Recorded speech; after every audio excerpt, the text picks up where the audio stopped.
ओम नमो भगवते वासुदेवाय नमः। आपके अपने YouTube चैनल जय मां कंचक में आपका बहुत बहुत स्वागत है। भगवान लक्ष्मी नारायण की कृपा आप और आपके परिवार पर सदा सर्वदा बनी रहे। श्रीमद् भागवत पुराण की कथाओं को आगे बढ़ाते हुए आज की कथा का आरंभ हम भगवान के द्वारा वसुदेव जी को ब्रह्म ज्ञान का उपदेश तथा देवकी के 6 पुत्रों का लौट लाना अध्याय से करेंगे। उम्मीद करती हूँ कथा का पूरा फल लेने के लिए आप कथा को शुरू से लेकर अंत तक जरूर श्रवण करेंगे। ओम नमो भगवते वासुदेवाय नमः। श्री सुखदेव जी कहते हैं, परीक्षित, इसके बाद एक दिन भगवान श्री कृष्ण और बलराम जी प्रातःकालीन प्रणाम करने के लिए माता पिता के पास गए। प्रणाम कर लेने पर वसुदेव जी बड़े प्रेम से दोनों भाइयों का अभिनंदन करके कहने लगे। वसुदेव जी ने बड़े बड़े ऋषियों के मुंह से भगवान की महिमा सुनी थी तथा उनके ऐश्वर्यपूर्ण चरित्र भी देखे थे। इससे उन्हें इस बात का दृढ़ विश्वास हो गया कि ये साधारण पुरुष नहीं, स्वयं भगवान है। इसलिए उन्होंने अपने पुत्रों को प्रेम पूर्वक संबोधित करते हुए यूं कहा, सच्चिदानंद स्वरूप श्री कृष्ण महायोगेश्वर संकर्षण, तुम दोनों सनातन हो। मैं जानता हूँ कि तुम दोनों सारे जगत के साक्षात कारण स्वरूप, प्रधान और पुरुष के भी नियामक परमेश्वर हो। इस जगत के आधार, निर्माता और निर्माण सामग्री भी तुम ही हो। इस सारे जगत के स्वामी तुम दोनों हो और तुम्हारी ही क्रीड़ा के लिए इसका निर्माण हुआ है। ये जिस समय जिस रूप में जो कुछ रहता है, होता है, वे सब कुछ तुम ही हो। इस जगत में प्रकृति रूप से भोग्य और पुरुष रूप से भोक्ता तथा दोनों से परे, दोनों के नियामक साक्षात भगवान भी तुम ही हो। इंद्रियातीत, जन्म अस्तित्व आदि भाव विकारों से रहित परमात्मन, इस चित्र विचित्र जगत का तुम्ही ने निर्माण किया और इसमें स्वयं तुमने ही आत्मा रूप से प्रवेश भी किया। तुम प्राण, क्रिया शक्ति और जीव ज्ञान शक्ति के रूप में इसका पालन पोषण कर रहे हो। क्रिया शक्ति प्रधान प्राण आदि में जो जगत की वस्तुओं की सृष्टि करने के सामर्थ्य हैं, वे उनकी अपनी सामर्थ्य नहीं, तुम्हारी ही है, क्योंकि वे तुम्हारे समान चेतन नहीं, अचेतन है, स्वतंत्र नहीं परतंत्र हैं। अत उन चेष्टाशील प्राण आदि में केवल चेष्टा मात्र होती है, शक्ति नहीं। शक्ति तो तुम्हारी ही है प्रभु। चंद्रमा की कांति, अग्नि का तेज, सूर्य की प्रभा, नक्षत्र आदि के स्फुरण रूप से सत्ता, पर्वतों की स्थिरता, पृथ्वी के साधारण शक्ति रूप से वृत्ति और गंध रूप गुण, ये सब वास्तव में तुम ही हो। परमेश्वर जल में तृप्त करने, जीवन देने और शुद्ध करने के जो शक्तियां हैं, वे तुम्हारा ही स्वरूप है। जल और उसका रस भी तुम ही हो प्रभु। इंद्रिय शक्ति, अंतकरण की शक्ति, शरीर की शक्ति, उसका हिलना डोलना, चलना फिरना, ये सब वायु की शक्तियां तुम्हारी ही हैं। दिशाएं और उनके अवकाश भी तुम ही हो। आकाश और उस आश्रयभूत सफोट शब्द तन्मंत्रा या परवाणी, नाद पश्यंती, ओंकार, मध्यमा तथा वर्ण अक्षर एवं पदार्थों का अलग अलग निर्देश करने वाले पद, रूप, वेखरी वाणी भी तुम ही हो। इंद्रियां, उनकी विषय प्रकाशनी शक्ति और अधिष्ठात्र देवता भी तुम ही हो। बुद्धि की निश्चयात्मिका शक्ति और जीव की विशुद्ध समृद्धि भी तुम ही हो। भूतों में उनका कारण तामस अहंकार, इंद्रियों में उनका कारण तेजस अहंकार और इंद्रियों के अधिष्ठात्र देवताओं में उनका कारण सात्विक अहंकार तथा जीवों के आवागमन का कारण माया भी तुम ही हो। भगवान, जैसे मिट्टी आदि वस्तुओं के विकार घड़ा, वृक्ष आदि में मिट्टी निरंतर वर्तमान है और वास्तव में वे कारण मृत्तिका रूप में ही है, उसी प्रकार जितने भी विनाशवान पदार्थ हैं, उनमें तुम कारण रूप से अविनाशी तत्व हो। वास्तव में वे सब तुम्हारे ही स्वरूप हैं प्रभु। सत्व, रज, तम, ये तीनों गुण और उनकी वृत्तियां महत्वादी पर ब्रह्म परमात्मा में तुम में योगमाया के द्वारा कल्पित हैं। इसलिए ये जितने भी जन्म, अस्थि, वृद्धि, परिणाम आदि भाव विकार हैं, वे तुम में सर्वथा नहीं है। जब तुम में इतनी कल्पना कर ली जाती है, तब तुम इन विकारों में अनुगत जान पड़ते हो। कल्पना की निवृत्ति हो जाने पर तो निर्विकल्प परमार्थ स्वरूप तुम रह जाते हो। ये जगत सत्व, रज, तम, इन तीनों गुणों का प्रवाह है। देह, इंद्रिय, अंतकरण, सुख दुख और रंग लोभ आदि उन्हीं के कार्य हैं। इनमें जो अज्ञानी तुम्हारा सर्वात्मा का सूक्ष्म स्वरूप नहीं जानते, वे अपने देहाभिमान अज्ञान के कारण ही कर्मों के फंदे में फंसकर बार बार जन्म मृत्यु के चक्कर में भटकते रहते हैं। परमेश्वर, मुझे शुभ प्रारब्ध के अनुसार इंद्रियादि की सामर्थ्य से युक्त अत्यंत दुर्लभ मनुष्य शरीर प्राप्त हुआ, किंतु तुम्हारी माया के वश होकर मैं अपने सच्चे सर्वार्थ परमार्थ से ही असावधान हो गया और मेरी सारी आयु यूं ही बीत गई। प्रभु, ये शरीर मैं हूँ और इस शरीर के संबंधी मेरे अपने हैं। इस अहंता एवं ममता रूप स्नेह की फांसी में तुमने इस सारे जगत को बांध रखा है। मैं जानता हूँ कि तुम दोनों मेरे पुत्र नहीं, संपूर्ण प्रकृति और जीवों के स्वामी हो। पृथ्वी के भारभूत राजाओं के नाश के लिए ही तुमने अवतार ग्रहण किया। ये बात तुमने मुझे कही भी थी। इसलिए दिन जनों के हितैषी शरणागत वत्सल, मैं अब तुम्हारे चरण कमलों की शरण में हूँ, क्योंकि वे ही शरणागतों के संसार भय को मिटाने वाले हैं। अब इंद्रियों की लोलुपता से भर पाया, इसी के कारण मैंने मृत्युग्रास इस शरीर में आत्म बुद्धि कर ली और तुमने जो के परमात्मा हो पुत्र बुद्धि। प्रभु, तुमने प्रसव गृह में ही हमसे कहा था कि यद्यपि मैं अजन्मा हूँ, फिर भी मैं अपनी ही बनाई हुई धर्म मर्यादा की रक्षा करने के लिए प्रत्येक युग में तुम दोनों के द्वारा अवतार ग्रहण करता रहा हूँ। भगवान, तुम आकाश के समान अनेकों शरीर ग्रहण करते और छोड़ते रहते हो। वास्तव में तुम अनंत एक रस सत्ता हो। तुम्हारी आश्रयमयी शक्ति योग माया का रहस्य भला कौन जान सकता है। सब लोग तुम्हारी कीर्ति का ही गान करते हैं। श्री सुखदेव जी कहते हैं, परीक्षित, वसुदेव जी के ये वचन सुनकर यदुवंश शिरोमणि भक्तवशल भगवान श्री कृष्ण मुस्कुराने लगे। उन्होंने विनय से झुककर मधुर वाणी से कहा, भगवान श्री कृष्ण ने कहा, पिताजी, हम तो आपके पुत्र हैं। हमें लक्ष्य करके आपने ये ब्रह्म ज्ञान का उपदेश किया है। हम आपकी एक एक बात युक्ति युक्त मानते हैं। पिताजी, आप लोग, मैं, भैया, बलराम जी, सारे द्वारकावासी, संपूर्ण चराचर जगत, सबके सब आपने जैसा कहा है वैसे ही हैं।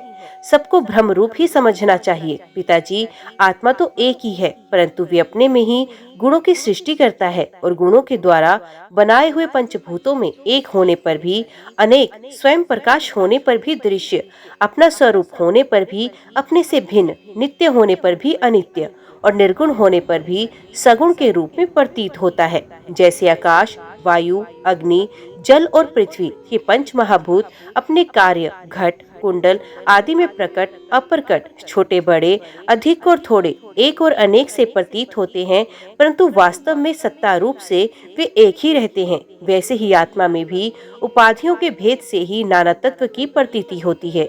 इसलिए जो मैं हूँ वही सब है। इस दृष्टि से आपका कहना ठीक ही है। परीक्षित, भगवान श्री कृष्ण के इन वचनों को सुनकर वसुदेव जी ने नाना तत्व बुद्धि छोड़ दी। वे आनंद में मगन होकर वाणी से मौन और मन से निसंकल्प हो गए। कुरुश्रेष्ठ, उस समय वहाँ सर्वदेवमयी देवकी जी भी बैठी हुई थी। वे बहुत पहले से ही ये सुनकर अत्यंत विस्मित थी कि श्री कृष्ण और बलराम जी ने अपने मरे हुए गुरुपुत्र को यमलोक से वापस ला दिया। अब उन्हें अपने उन पुत्रों की याद आ गई जिन्हें कंस ने मार डाला था। उनके स्मरण से देवकी जी का हृदय आतुर हो गया, नेत्रों से आंसू बहने लगे। उन्होंने बड़े ही करुण स्वर से श्री कृष्ण और बलराम जी को संबोधित करते हुए कहा, लोकाभिराम राम, तुम्हारी शक्ति मन और वाणी के परे हैं। श्री कृष्ण, तुम योगेश्वरों के भी ईश्वर हो। मैं जानती हूँ कि तुम दोनों प्रजापतियों के भी ईश्वर आदि पुरुष नारायण हो। ये भी मुझे निश्चित रूप से मालूम है कि जिन लोगों ने कालक्रम से अपना धैर्य, संयम और सत्व गुण खो दिया है तथा शास्त्र की आज्ञाओं का उल्लंघन करके जो स्वेच्छा परायण हो रहे हैं, भूमि के भारभूत उन राजाओं का नाश करने के लिए ही तुम दोनों मेरे गर्भ से अवतीर्ण हुए हो। विश्वात्मन, तुम्हारे पुरुष रूप अंश से उत्पन्न हुई माया से गुणों की उत्पत्ति होती है और उनके लेश मात्र से जगत की विकास तथा प्रलय होता है। आज मैं सर्वांतकरण से तुम्हारी शरण हो रही हूँ। मैंने सुना है तुम्हारे गुरु सांदीपनि जी के पुत्र को मरे हुए बहुत दिन हो गए थे। उनको गुरु दक्षिणा देने के लिए उनकी आज्ञा तथा काल की प्रेरणा से तुम दोनों ने उनके पुत्र को यमपुरी से वापस ला दिया। तुम दोनों योगीश्वरों के भी ईश्वर हो, इसलिए आज मेरी अभिलाषा पूर्ण करो। मैं चाहती हूँ कि तुम दोनों मेरे उन पुत्रों को जिन्हें कंस ने मार डाला था ला दो और उन्हें मैं भर आंख देख लूं। परीक्षित, माता देवकी जी की ये बात सुनकर भगवान श्री कृष्ण और बलराम दोनों ने योग माया का आश्रय लेकर सूतल लोक में प्रवेश किया। जब दैत्यराज बलि ने देखा कि जगत के आत्मा और इष्ट देव तथा मेरे परम स्वामी भगवान श्री कृष्ण और बलराम जी सूतल लोक में पधारे हैं, तब उनका हृदय उनके दर्शन के आनंद में निमग्न हो गया। उन्होंने झटपट अपने कुटुंब के साथ आसन से उठकर भगवान के चरणों में प्रणाम किया। अत्यंत आनंद से भरकर दैत्यराज बलि ने भगवान श्री कृष्ण और बलराम जी को श्रेष्ठ आसन दिया। और जब वे दोनों महापुरुष उस पर विराज गए, तब उन्होंने उनके पांव पखारकर उनका चरणोदक परिवार सहित अपने सर पर धारण किया। भगवान के चरणों का जल ब्रह्म पर्यंत सारे जगत को पवित्र करता है। इसके बाद दैत्यराज बलि ने बहुमूल्य वस्त्र, आभूषण, चंदन, तांबूल, दीपक, अमृत के समान भोजन एवं अन्य विविध सामग्रियों से उनकी पूजा की और अपने समस्त परिवार, धन तथा शरीर आदि को उनके चरणों में समर्पित किया। दैत्यराज बलि बार बार भगवान के चरण कमलों को अपने वक्षस्थल और सर पर रखने लगे। उनका हृदय प्रेम से विवल हो गया, नेत्रों से आनंद के आंसू बहने लगे, रोम रोम खिल उठा। अब वे गदगद स्वर से भगवान की स्तुति करने लगे। दैत्यराज बलि ने कहा, बलराम जी, आप अनंत हैं, आप इतने महान हैं कि शेष आदि सभी विग्रह आपके अंतर्भूत हैं। सच्चिदानंद श्री कृष्ण आप सकल जगत के निर्माता हैं। ज्ञान योग और भक्ति योग दोनों के प्रवर्तक आप ही हैं। आप स्वयं ही परब्रह्म परमात्मा है। हम आप दोनों को बार बार नमस्कार करते हैं। भगवान, आप दोनों का दर्शन प्राणियों के लिए अत्यंत दुर्लभ है, फिर भी आपकी कृपा से वे दुर्लभ सुलभ हो जाता है, क्योंकि आज आपने कृपा करके हम रजोगुणी एवं तमोगुणी स्वभाव वाले दैत्यों को भी दर्शन दिया।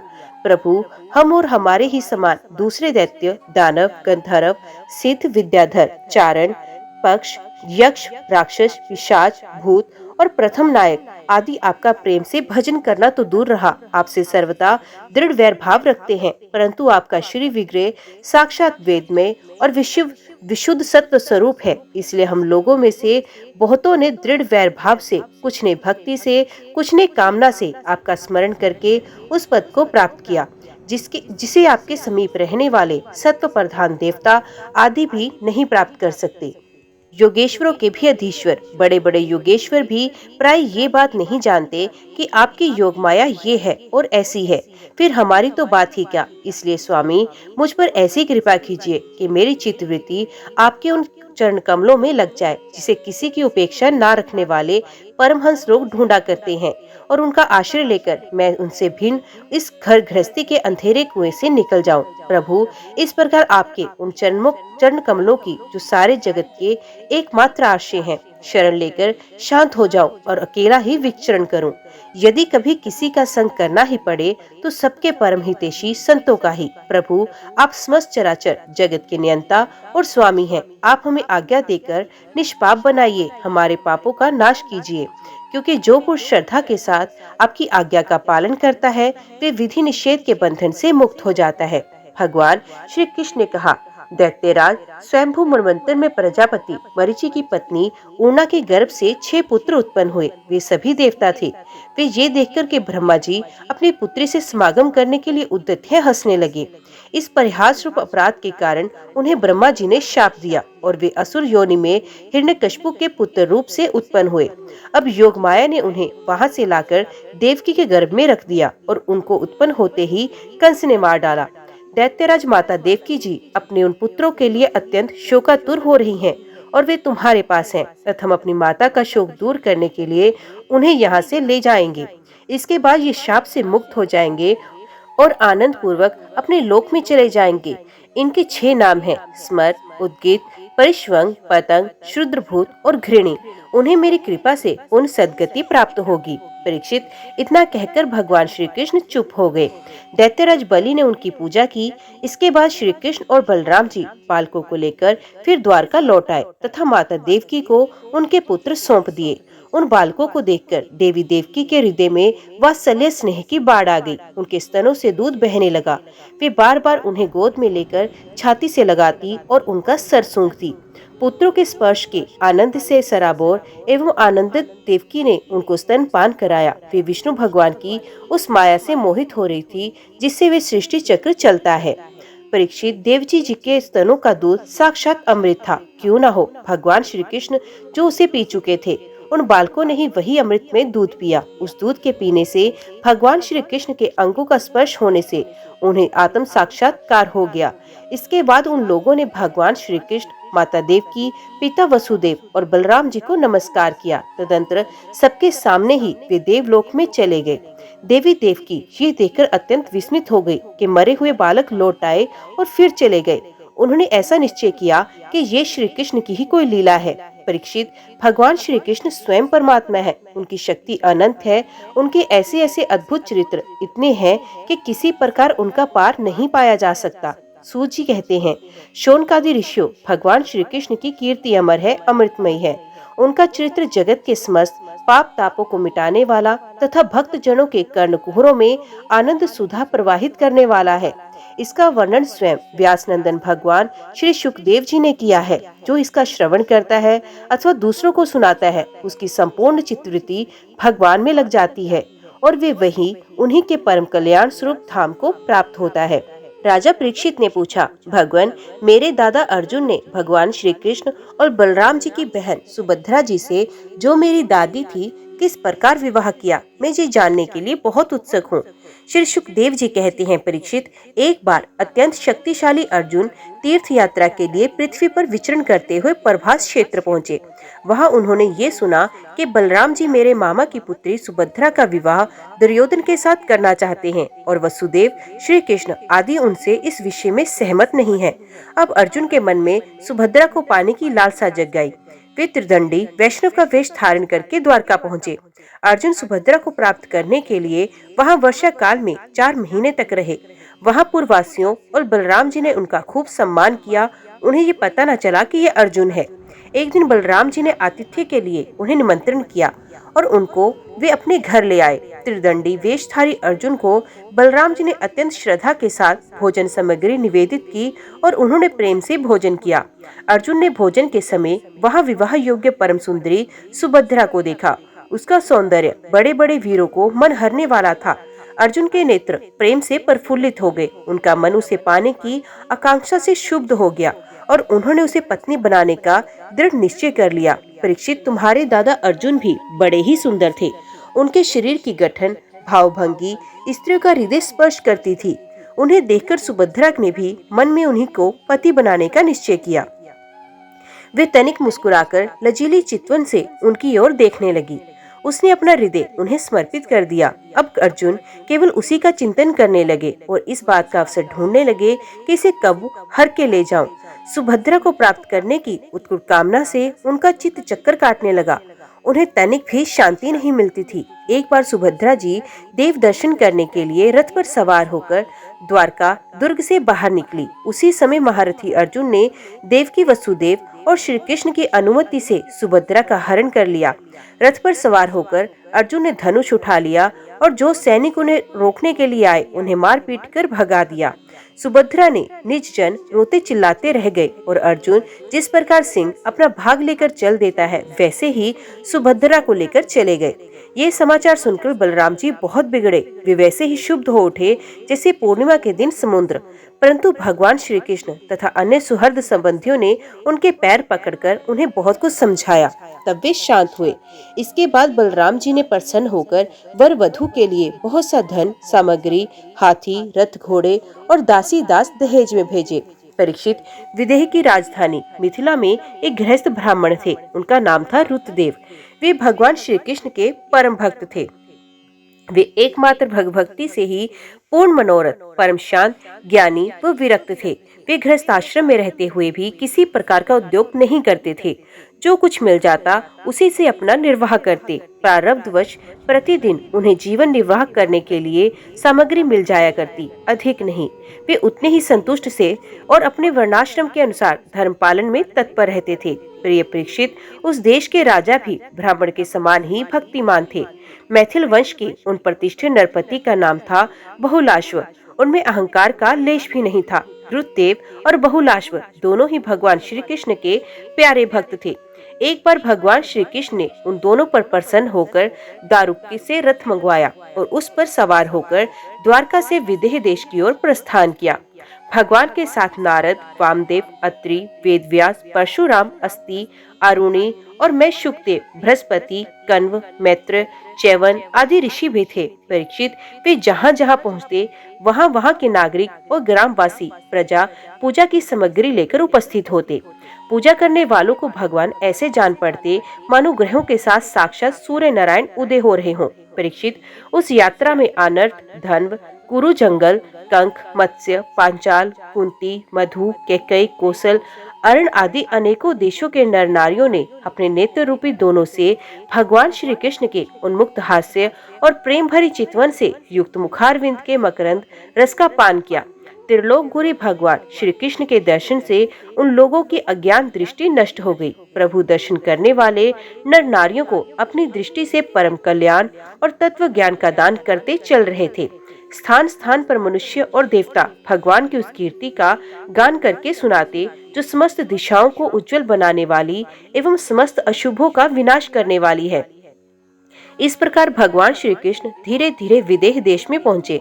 भगवान श्री कृष्ण के शुभ आगमन का समाचार सुनकर नागरिक और ग्रामवासियों के आनंद की सीमा न रही। वे अपने हाथों में पूजा की विविध सामग्रियां लेकर उनकी आगवानी करके आए। भगवान श्री कृष्ण का दर्शन करके उनके हृदय और मुख कमल प्रेम और आनंद से खिल उठे। उन्होंने भगवान तथा मुनियों को, जिनके नाम केवल सुन रखा था देखा न था, हाथ जोड़कर मस्तक झुकाकर प्रणाम किया। मिथिला नरेश बहुलाश्व और रुतदेव ने ये समझकर कि जगत गुरु भगवान श्री कृष्ण हम लोगों पर अनुग्रह करने के लिए पधारे हैं, उनके चरणों पर गिरकर प्रणाम किया। बहुलाश्व और रुतदेव दोनों ने ही एक साथ हाथ जोड़कर मुनि मंडली के सहित भगवान श्री कृष्ण को आतिथ्य ग्रहण करने के लिए निमंत्रण किया। भगवान श्री कृष्ण दोनों की प्रार्थना स्वीकार करके दोनों को ही प्रसन्न करने के लिए एक ही समय पृथक पृथक रूप से दोनों के घर पधारे और ये बात एक दूसरे को मालूम ना हुई कि भगवान श्री कृष्ण मेरे घर के अतिरिक्त और कहीं भी जा रहे हैं। विदेह राज बहुलाश्व बड़े मनस्वी थे। उन्होंने ये देखकर कि दुष्ट दुराचारी पुरुष, जिनका नाम भी सुन नहीं सकते, वे ही भगवान श्री कृष्ण और ऋषि मुनि मेरे घर पधारे, सुंदर सुंदर आसन मंगाए और भगवान श्री कृष्ण तथा ऋषि मुनि आराम से उन पर बैठ गए।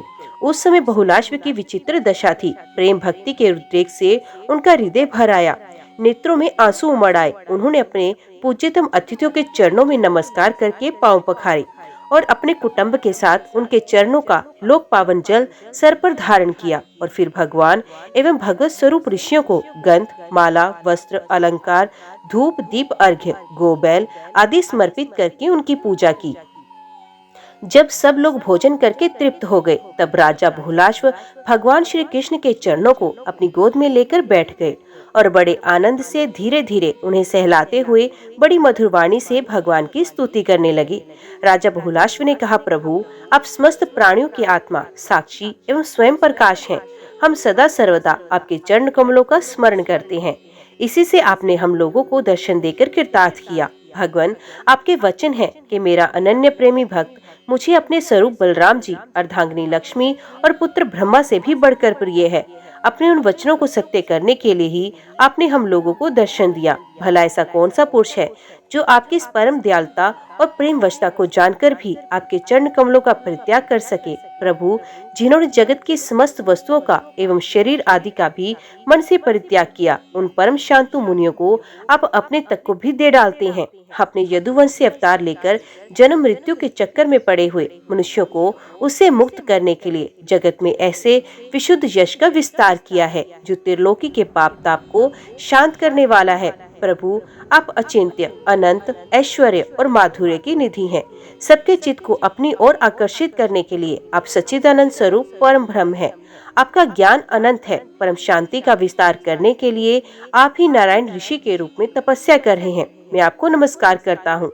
एक रस अनंत, आप कुछ दिनों तक मुनि मंडली के साथ हमारे यहाँ निवास कीजिए और अपने चरणों की धूल से इस निवंश को पवित्र कीजिए। परीक्षित, सबके जीवन दाता भगवान श्री कृष्ण राजा बहुलाश्व की ये प्रार्थना स्वीकार करके मिथिलावासी नर नारियों का कल्याण करते हुए कुछ दिनों तक वहीं रहे। प्रिय परीक्षित, जैसे राजा बहुलाश्व भगवान श्री कृष्ण और मुनि मंडली के पधारने पर आनंद मगन हो गए थे, वैसे ही रुद्रदेव ब्राह्मण भगवान श्री कृष्ण और मुनियों को अपने घर आया देखकर आनंद विवल हो गए और वे उन्हें नमस्कार करके अपने वस्त्र उछाल उछाल कर नाचने लगे।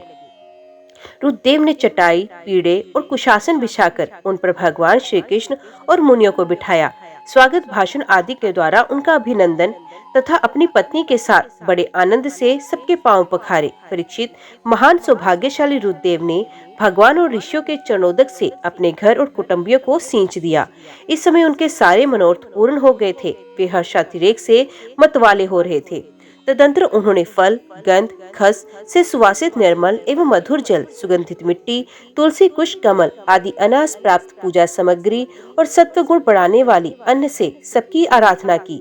उस समय रुद्रदेव जी मन ही मन तर्कना करने लगे कि मैं तो घर गृहस्थी के अंधेरे कुएं में गिरा हुआ हूँ, अभागा हूँ। मुझे भगवान श्री कृष्ण, उनके निवास स्थान, ऋषि मुनियों का जिनके चरणों की धूल ही समस्त तीर्थों को तीर्थ बनाने वाली है, समागम कैसे प्राप्त हो गया। जब सब लोग आतिथ्य स्वीकार करके आराम से बैठ गए, तब रुद्रदेव अपनी स्त्री, पुत्र तथा अन्य संबंधियों के साथ उनकी सेवा में उपस्थित हुए। वे भगवान श्री कृष्ण के चरण कमलों का स्पर्श करते हुए कहने लगे, प्रभु, आप व्यक्त, अव्यक्त रूप, प्रकृति और जीवों से परे पुरुषोत्तम हैं। मुझे आपने आज ही दर्शन दिया। ऐसी बात नहीं, आप तो तभी से सब लोगों से मिले हैं जब से आपने अपनी शक्तियों के द्वारा इस जगत की रचना करके आत्मसत्ता के रूप में इसमें प्रवेश किया। जैसे सोया हुआ पुरुष स्वप्न अवस्था में अविद्यावश मन ही मन स्वप्न जागत की सृष्टि कर लेता है और उसमें स्वयं उपस्थित होकर अनेक रूपों में अनेक कर्म करता हुआ प्रतीत होता है, वैसे ही आपने अपने में ही अपनी माया से जगत की रचना कर ली है और अब इसमें प्रवेश करके अनेकों रूपों से प्रकाशित हो रहे हैं। जो लोग सर्वदा आपकी लीला कथा का श्रवण, कीर्तन तथा आपकी प्रतिमाओं का अर्चन वंदन करते हैं और आपस में आपकी ही चर्चा करते हैं, उनका हृदय शुद्ध हो जाता है और आप उसमें प्रकाशित हो जाते हैं। जिन लोगों का चित्त लौकिक, वैदिक आदि कर्मों की वासना से बहिर्मुख हो गया हो, उनके हृदय में रहने पर भी आप उनसे बहुत दूर हैं। किंतु जिन लोगों ने आपके गुणगान से अपने अंतकरण को सद्गुण संपन्न बना दिया, उनके लिए चित्त वृत्तियों से आग्रह होने पर भी आप अत्यंत निकट हैं। प्रभु, जो लोग आत्म तत्व को जानने वाले हैं, उनकी आत्मा के रूप में ही आप स्थित हैं और जो शरीर आदि को ही अपना आत्मा मान बैठे हैं, उनके लिए आप अनात्मा को प्राप्त होने वाली मृत्यु के रूप में हैं। आप महत्त्व आदि कार्य द्रव्य और प्रकृति रूप कारण के नियामक हैं, शासक हैं। आपकी माया आपकी अपनी दृष्टि पर पर्दा नहीं डाल सकती, किंतु उसने दूसरों की दृष्टि को ढक रखा है। आपको मैं नमस्कार करता हूँ। स्वयं प्रकाश प्रभु, हम आपके सेवक हैं, हमें आज्ञा दीजिए, हम आपकी क्या सेवा करें। नेत्रों के द्वारा आपका दर्शन होने तक ही जीवों के कलेश रहते हैं।